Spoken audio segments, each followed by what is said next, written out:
Welcome to the latest in our video series that walks through different scenarios where users need to log in with MFA and the solutions you can implement to make that happen. Some of these solutions are common and others are more unique. If you have a specific MFA requirement scenario you're struggling to solve, let us know in the comments and we'll make a video on how you can do that.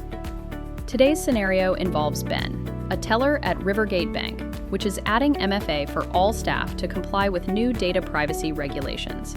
But they don't want to issue any new hardware. Ben and his team should keep working without carrying extra devices. The question: how can you add MFA without adding equipment? Solution 1. Desktop push. Riverside Bank decides to implement desktop push authentication for Ben and his team. The LoginTC desktop app gets installed on each employee's work PC or laptop. After entering their username and password, users select LoginTC app Chrome and click Send me a request.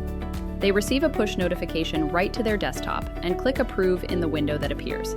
Everything stays convenient, secure, and stays on the machine they're already using. Solution 2. Email passcode. Alternatively, Rivergate employees can use their corporate email to authenticate. After inputting first-factor credentials, users select Email and then click Email me a passcode. The user retrieves the email from their inbox and inputs the code provided into the authentication window. No new tools, no hassle, just leveraging what they already have. Even if you're not bringing new devices to your users, you can still give them MFA that's both secure and seamless, all by using what's already in place. Check out the next video in this series, and don't forget to like and subscribe for more videos all about MFA.